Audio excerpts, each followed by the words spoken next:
the Hunt Quiet Instagram page. What is going on? Welcome to Social Distancing Outdoors. I'm your host, Landon Huey, and this is where we relive the thrill of the hunt and the excitement of the catch. From the towering peaks of the Rockies to the vast flats of the Texas brush country, to the deep waters of the ocean, to the winding shallows of the rivers. We take you along for every adventure in between.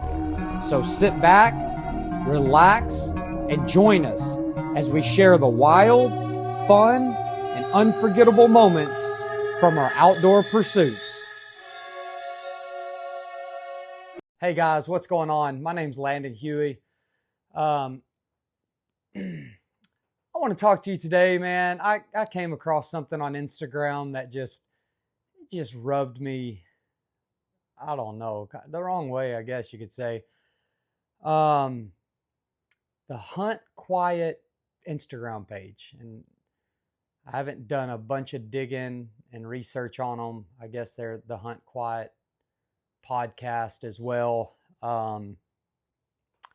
Very big known outdoorsman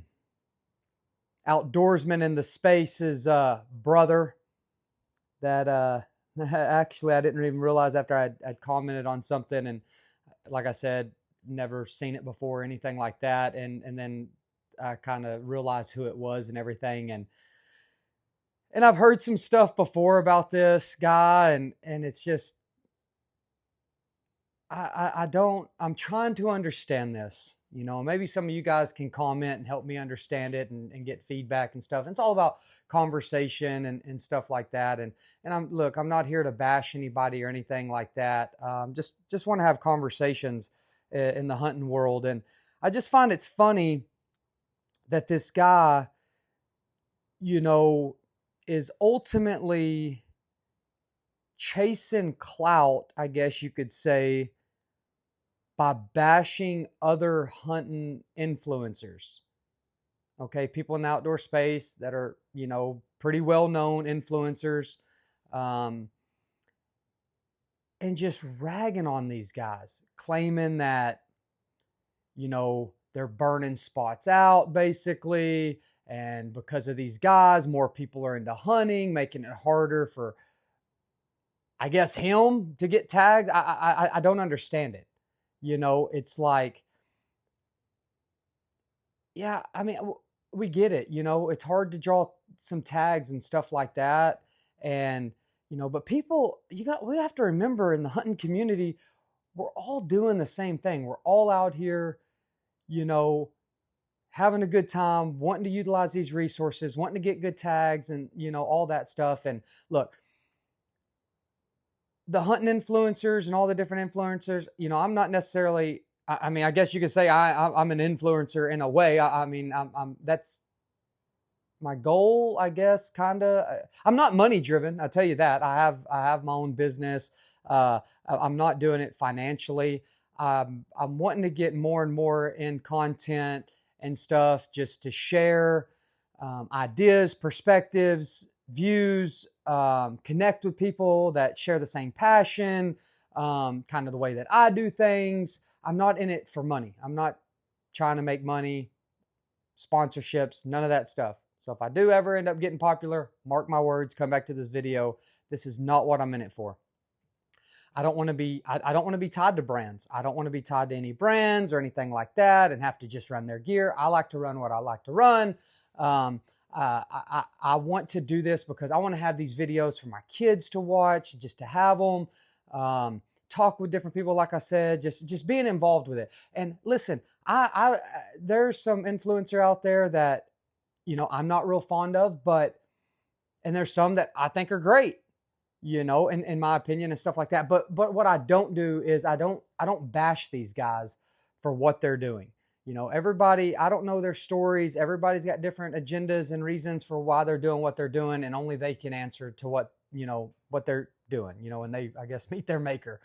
They'll have to face all their decisions that they've made. But what I was seeing on his page, in the way And one, what was really getting me is some of the videos was blown way out of context. It didn't even line up with the little video clip and then what he was claiming they were doing and the harm they were having on the hunting space. It was mind-boggling to me. And to get views and clicks off of that, and when people are really just, we live in an era nowadays, and I think even without the influencers, with just the technology, and we know more about units and the information that's out and just everything like that. Yeah, people are starting to learn. Back in the day, I know 20 years ago, 30 years ago, if there was good spots or things like that, if you didn't have a map or know the area, or things like that, it just wasn't known about. And now we have the opportunity. People can go online and e-scout and do all these things and find these spots. And uh but to ridicule and bash these people is mind-boggling to me. I don't support it. And especially to have a whole Instagram page. And I'm assuming the podcast is the same. I haven't listened to it. I am going to go start listening to some and just kind of see what that's about. Um, I know some of these guys, to me anyways, like Dan from Elk Shape, for example. That was the one. And people in the comments talking about how tall he is, making fun of him. Like, why are we doing this? Like, only thing I can think is like people are so hurt inside with their own issues that they have going on in their life, that I guess for them they're in pain and they're hurting, so they want to inflict other pain mentally on other people. I don't know. I can't understand. Like when I don't agree with somebody, or there's some guys that just the way they talk, and maybe I'm one of those guys that annoys you just by the sound of my voice. Just something about some people that I don't tend to click with as much as other people. I just keep going. I don't start bashing them and name calling and talking about their height or their weight or whatever it is. Like it's unnecessary to me. Dan, he seems like a really nice guy. He seems like a pretty solid guy. Now, do I know him and everything that he's doing and his true level of integrity and all that stuff? No, I don't. But I have messaged him before on Instagram because I was thinking about, I think, going to Montana Tack or something, and I thought it'd be really cool to go up to where he lived, to his gym, and maybe do a workout with him or something like that. I thought it'd be cool to really to meet him and everything like that. And we talked, and he just, to me, from what it seems, he seems like a pretty stand-up guy. And I get, the way he does things is not for everybody, and people are bashing because he has an e-bike or dirt bike or whatever, and that he utilizes sometimes. And oh, you're this, you're supposed to be in shape, and yet you're riding this dirt bike and blah blah blah. It's like, so what? Just because, you don't have to be. That's what I don't like about this, about anything politics. People are like dead set, like, oh, you believe that you got to stick with this. You're an Elk Shape guy, you're fit and all that, you have to hike every mountain. You're not allowed to ride any dirt bike, four-wheeler, or anything. You gotta hike that mountain. Yeah, it's like, come on, dude. That's ridiculous. There's different situations, different hunts, different circumstances. As long as things are legal and you're doing everything right, like, what's it to you, man? I don't know. It really, it hurts me, man. It hurts my heart, like that we live in a world, especially in the hunting community, because I value it so much and I love it and my passion for the outdoors and everything, and watching us hunters amongst each other, the way we treat each other and bash each other, and because we do things differently or whatever it is. Like I just, it's hard I'm trying to wrap my mind. I'm trying to understand why. Why are we bashing people? Why are we making these unnecessary comments? Um, you know, I don't know. I mean, only thing I can think that logically makes sense to me is like people are hurting inside. They have traumas. They have things. Pain, I don't know. And like I said, they want people to feel the pain that they're feeling. I guess they're not happy with their life, where they're at in life. I'm not sure why people want to be so mean, man. And I'm not saying I'm perfect. I have issues like everybody else, but I'm very self-aware. I try to be every day of my life very self-aware of my actions, whether that's talking to my wife, the way I talk to my kids, the way I talk to people in public. Um, I try to be courteous to others when I'm in public, things like that. I'm always trying to work on myself, holding myself accountable, things like that, improving, growing, and just really just focusing on myself and not getting tied up on too much other stuff.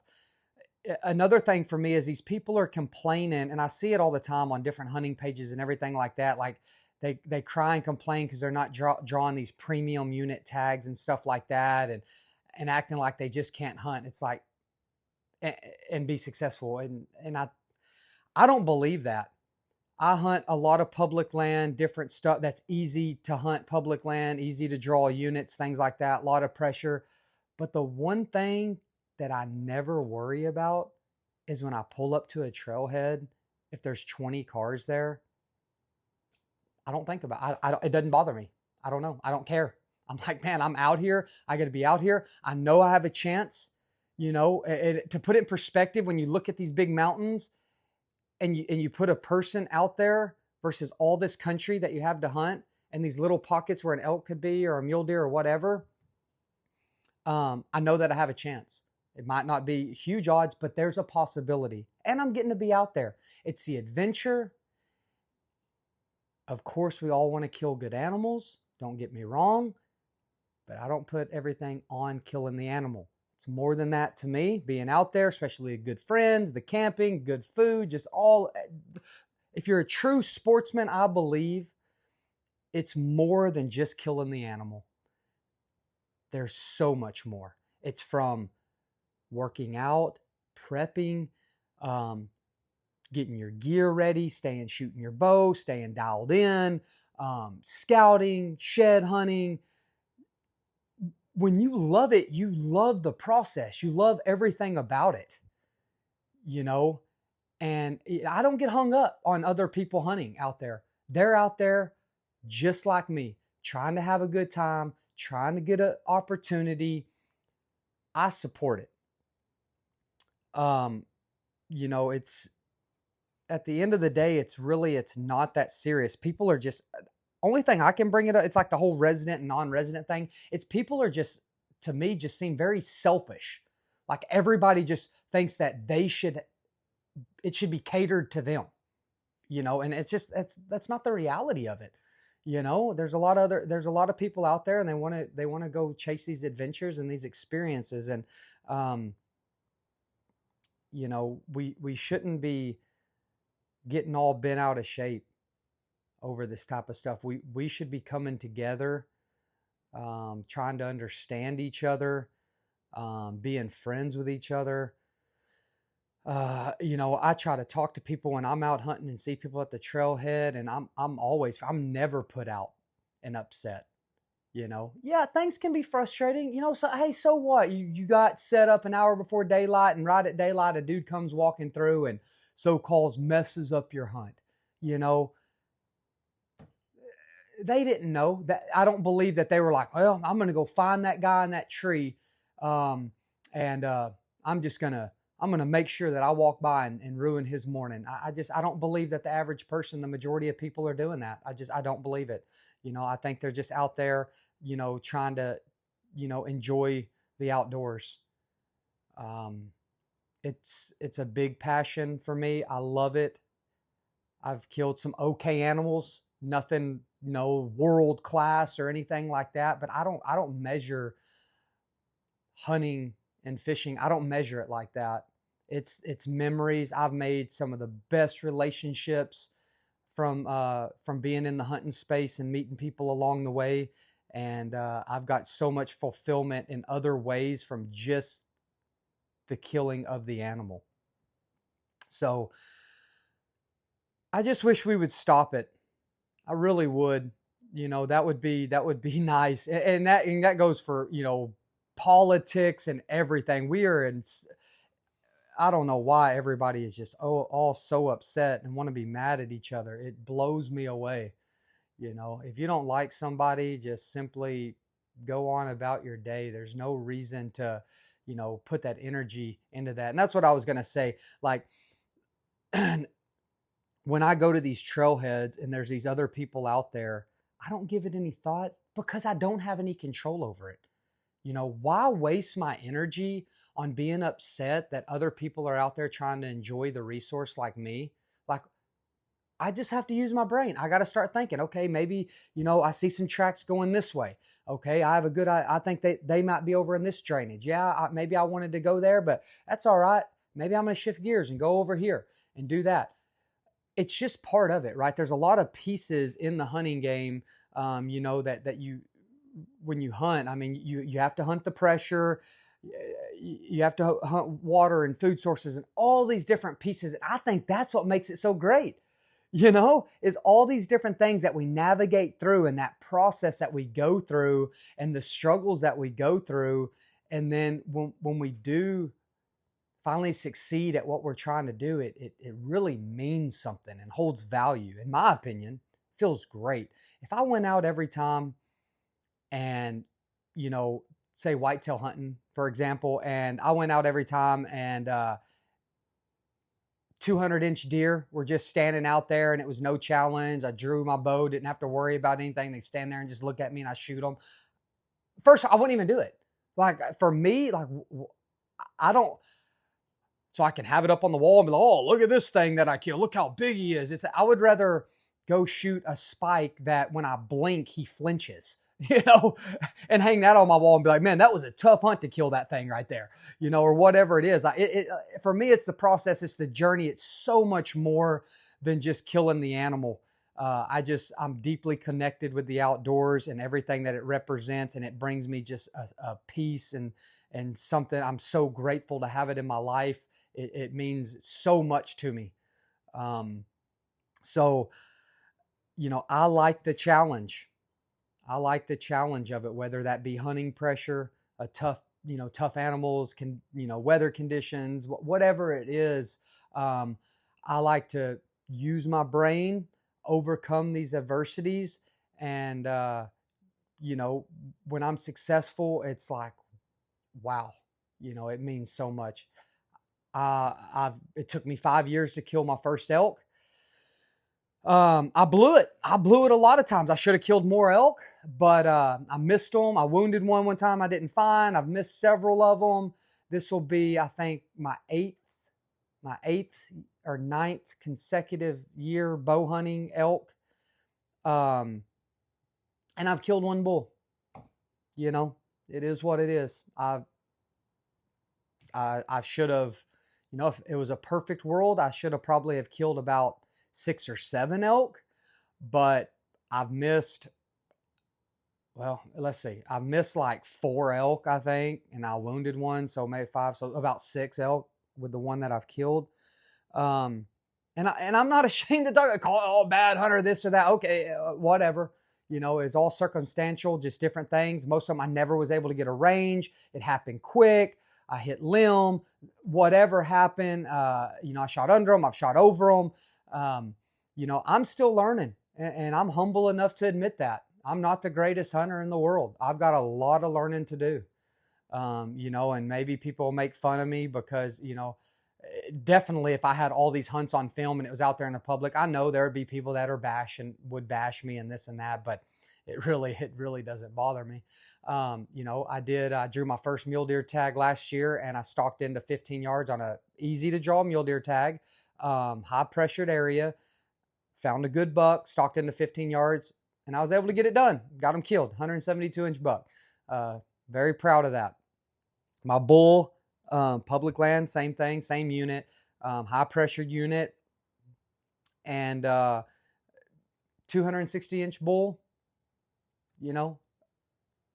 It's like a 400. It is like a 400-inch bull to me. I mean, I'm so proud. I worked my butt off to get that animal, and super proud of them. But ultimately, this hunt silent.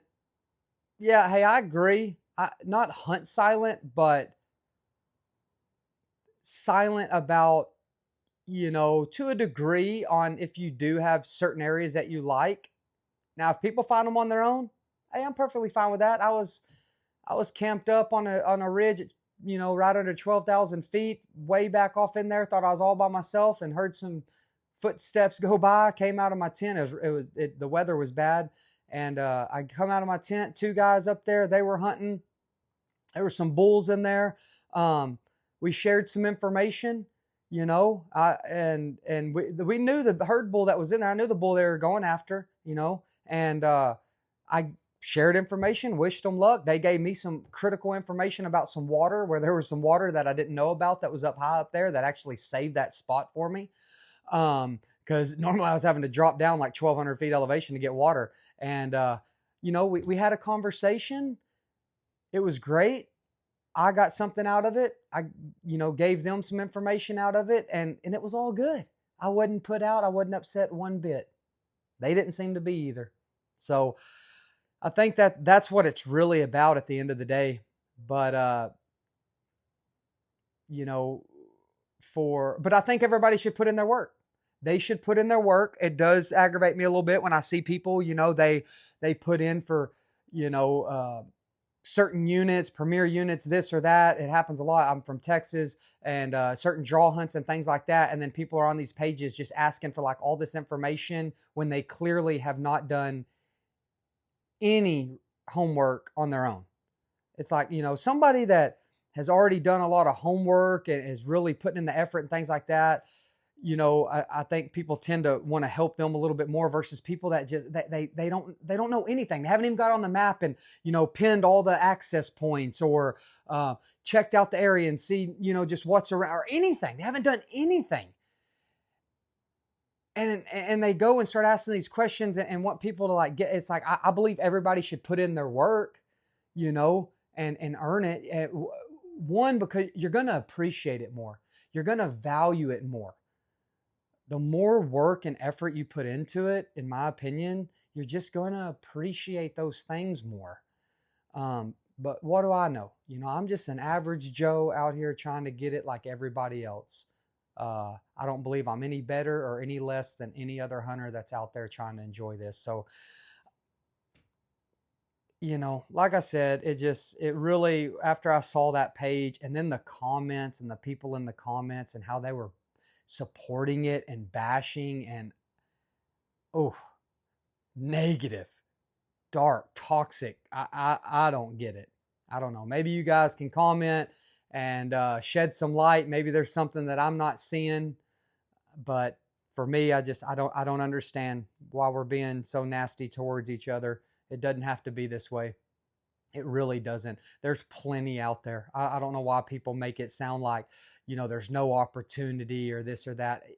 Yeah, it takes a little bit of effort. It takes a little bit of research effort to figure things out and learn different states and learn their draw system and learn where you can get access and go hunt and this and that. Yes, it takes effort. And unfortunately, people are just lazy. They want it just handed to them. Do the work, man. Do the research. Find these places. There's tons of opportunity to kill big whitetail buck, to kill big mule deer buck, and you don't have to wait 10, 15 years to draw a tag to kill a good, nice buck. You don't. Good elk, same thing. All this stuff. Now, once you get into some sheep hunts and goat hunts and moose down in the lower 48 and things like that, yes, it starts getting a little bit more limited and stuff like that. And I totally understand. But you also have to understand, there's a lot of people that want to hunt these animals. And, these goats and these rams and things like that, they don't reproduce like these deer do and everything. So there's a limited resource that we have to keep on the landscape, and we got all these hunters that want to hunt them. Like, I get it. I would love to kill a desert bighorn sheep in my home state of Texas. Will that ever happen? Probably not. But I want them to be on the landscape, so if I can at least go out there and admire them and look at them through glass and watch them. I don't have to kill them. Yes, it would be nice to achieve that task. But I'm okay with that. And I think people have to be okay with that. Some things, unfortunately, it is what it is. Yes, in a perfect world, I wish everybody could draw a goat tag or a Rocky Mountain Bighorn or whatever it is. I wish everybody could get a tag and have the opportunity, but we just know that doesn't it's not practical. It just can't be that way. So don't complain, don't whine, don't waste your energy and effort on that type of stuff. Use that energy and effort, instead of writing a comment bashing somebody, to do some research on how you can get a tag, or, access point, or whatever it is that's going to help you achieve your goals and things like that on your hunting journey. So anyways, thank you guys. If you followed through this video, I created a little hunting page, Social Distancing Outdoors. I'm on TikTok, Instagram, and YouTube. And it's just about, like I said, I came up with a name during COVID. I thought it was catchy. I thought it fit well. I like to social distance myself from people and get outdoors. So I'm just mainly about being outdoors, hunting, fishing, sharing that with people, building relationships and friendships, and that's what I'm about. So thanks, guys.